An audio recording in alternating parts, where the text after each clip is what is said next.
Hi there, welcome to the 3x1 with Welch Suggs. This time we're doing the workout a little bit literally. If you're wondering why I'm on my bike, the main reason is because I like my bike, but there's another reason I'll get to in the third rep. So now, rep number 1. If you check out the Atlanta Journal-Constitution today online or Sunday in print, there's a story by Jordan Howard about the prospects of NIL for girls high school basketball players. Now, most of the hype about NIL has been around male athletes, football players, and at the college level, but it's increasingly become common for states to pass rules allowing high school athletes to make money from deals where they market their names, images, and likenesses. And so when Jordan first came up with this story for my multi-platform and storytelling class in the sports media program at UGA, I was a little skeptical because I didn't know exactly what was on the horizon, but he found some high school coaches in California who told him about the money that their athletes were able to make, and it was a little eye-opening for a few of them at least. And then in the middle of his reporting, the Georgia High School Association passed a rule allowing Georgia athletes to make NIL deals.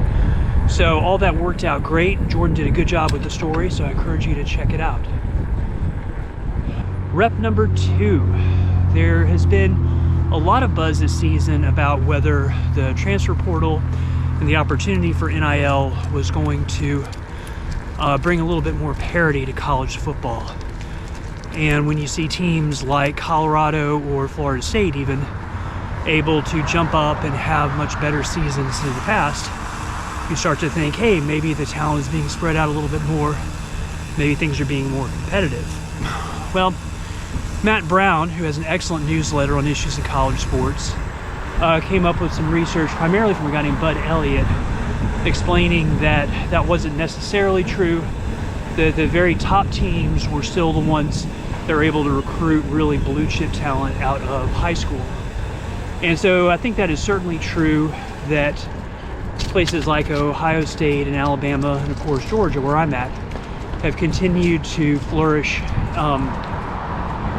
despite these changes in the transfer portal, NIL, and so on and so forth. But what I think is going to be interesting in the next couple of years is as schools and players experience the 12-team playoff, it's going to mean opportunities for a lot more exposure for a lot more people, a lot more teams.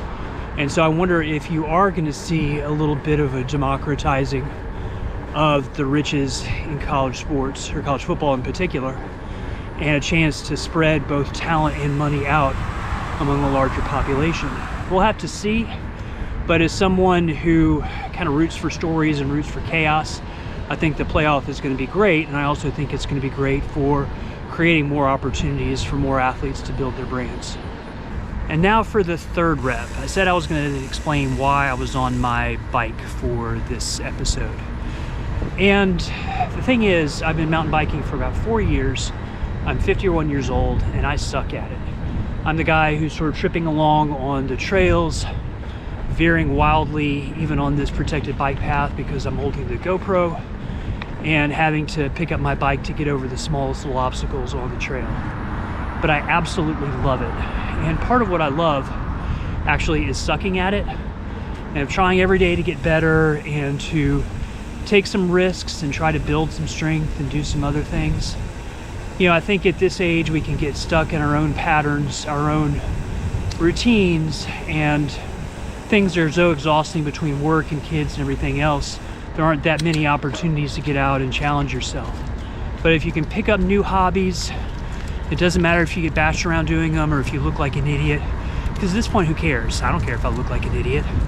I'm having fun, and that's keeping me a little bit young. So, thanks for riding along with me, so to speak. Hope you enjoyed this episode of the 3x1. This is the last time I'll post 2 episodes in one day, but I hope you will tune in next week. Until then, take care and try something scary.